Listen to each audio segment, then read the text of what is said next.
What most voters know about political campaigns and political elections comes now not from local news, comes from political advertisements. There was a study done recently in Philadelphia which showed that at the end of the 2014 elections, the ratio of political advertising time to political news stories was 45 to 1. 45 to 1. And those ads always show both sides. So. Yeah, right. These ads are negative, they are uninformative, they are often smears, they are often lies, and they are almost always anonymous.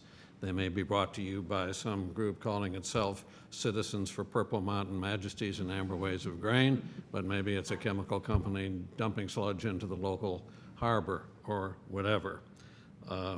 This is big money, this is special interest, and it is distorting democracy, and who's doing anything about it? Now, here's the interesting thing. I'll tell you who could do something about it, and who could do something about it right now, and it's the place where I used to work, the Federal Communications Commission.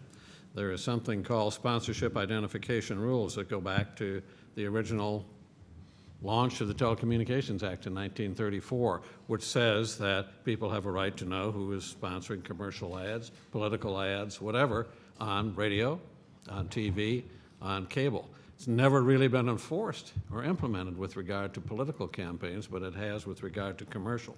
So, tomorrow morning, the chairman of the Federal Communications Commission, the FCC, could start a rulemaking saying, we have on the books something called Section 317, the Telecommunications Act. It requires this. We're going to start enforcing that. We don't have to wait for the president to send a bill up to Congress, which isn't going anywhere.